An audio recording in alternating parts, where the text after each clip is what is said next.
Hey guys, welcome back to releasethecraftin. Priscilla here for the first day of Art Witch August. Are you guys excited? I am so excited. If you missed the intro video, Art Witch August is a 7-day little mini challenge that I am hosting, where we're going to do some witchy type prompts with some arty type challenges.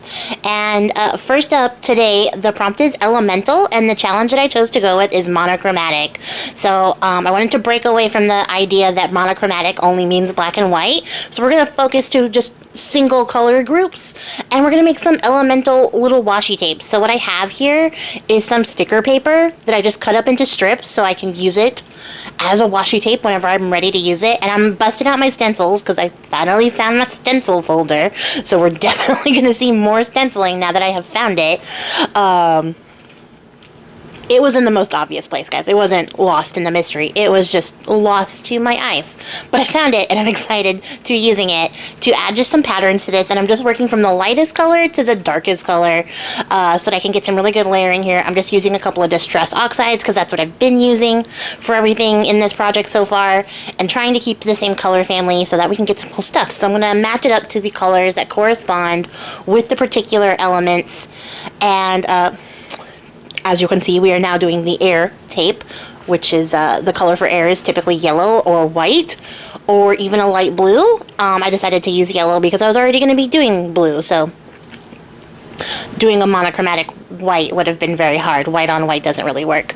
But all I'm doing is basically just layering up my stencils, and then I added a little bit of water to get the oxide part to activate, so it all sort of blends in together. Some of those colors start to run, and then I'm just going to come back through with some archival ink, because it's the only non-oxide ink other than a distress that I have in yellow. I have a fossilized amber in yellow, but I don't have like a yellow, except for this archival ink, so it's a little bit hard to see on camera. You can see it better in person, I think, but because it is monochromatic, it all kind of layers in together, but it does look really nice. So I'm just stamping in some of these like little artsy feathers.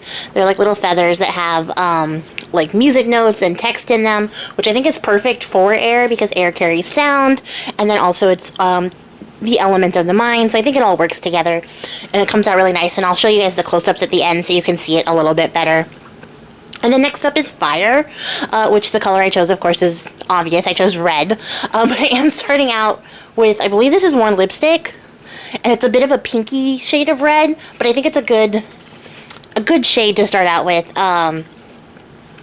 It's just red that has some white in it. It's not like a true pink.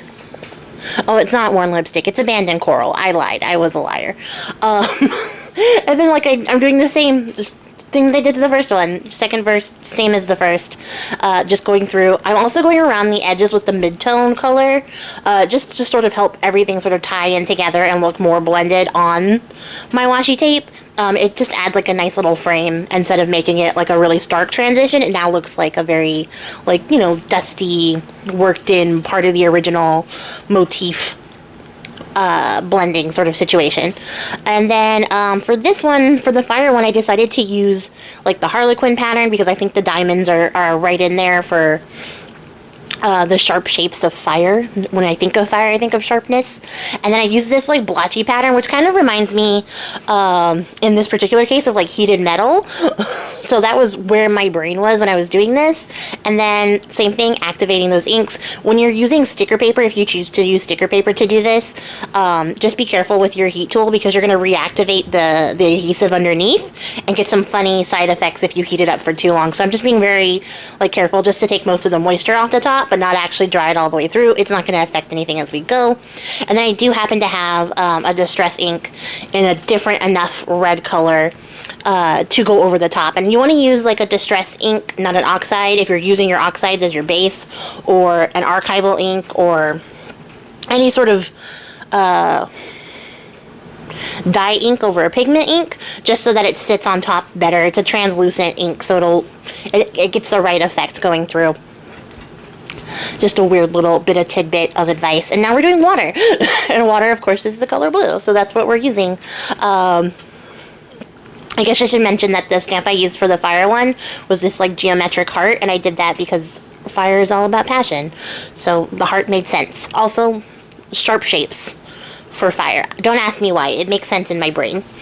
But now I'm using a sort of like distressed Punchinella looking stencil for water because I wanted a bubbly effect. And then I found this like treasure key, like piratey stencil in my stash that I know I barely have ever used. So I definitely brought that back up because it says treasure on it and it makes me think of pirates and it's very appropriate for water. You don't have to have sticker paper to do this project. You can do, there is like packaging paper or packaging tape that is water like activated. You can use that to make your own washi tape. You can also just use regular strips of paper and glue them down as a substitute for anything that's like adhesive already. What else could you use? You could do it over duct tape. If you stick duct tape down to like a plastic surface, you could do that, but then like you can't use Distress Oxides on duct tape, but you can use like Spectrum Noir inks, and you can also use StazOn on top of duct tape, which is just a little fun fact. There's other things, other options. That's the point I'm trying to make for sticker paper. If you don't have sticker paper, I happen to have an excess of sticker paper because for a brief moment I thought I was going to make stickers, but then realized that my printer was not cut out for it. So I just have sticker paper and I like to use it. And then we're now on Earth. And I chose the earthiest of colors, green, not brown. I know brown is the earthiest of earth colors because it's the color of earth, but for me, earth is always green. So those are options. If you don't want to go green, you could go brown for earth. And I suppose if you didn't want to go blue for water, you could go silver. Silver for water would work as well. And if you didn't want to do red for fire, you could do orange for fire. Or orange, red, and yellow if you aren't going monochromatic. You know, you can mix it up, definitely, for sure. Have some fun playing with this.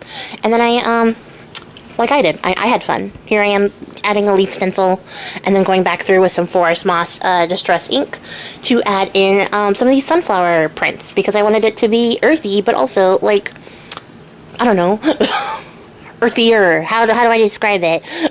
I wanted it to be, like, flowery without pulling away focus from the fact that everything was green. But yeah, that's how you make your own washi tapes, and I love these. I think they came out really great. I love the fact that I got to play with each of the colors independently and think about like stencils and things that match the sort of aesthetic of the particular elements. That was really fun. Definitely come back tomorrow to see what we do for day 2. The prompt for day 2 is familiar. And that should be fun. Oh, I forgot that I did this. I'm recording this way after the fact, guys, so bear with me. But yeah, I went back and added some like black splatters just to sort of tie everything in together. It doesn't pull away from the monochromatic prompt because black isn't really a color, it's a shade. But here we are. And here's some close-ups so that you guys can see everything. And like I said, come back tomorrow and then definitely check out the playlist. I will link that down below as well because I'm going to start a playlist for this and add in everybody's videos who's participating, who are making videos, so you guys can check out all the cool stuff everyone is making. Follow along, see the cool stuff that we have. I will catch you guys in the next one. If you made it to the end of the video, I appreciate your faces. And happy Art Witch August and happy crafting, guys. Bye!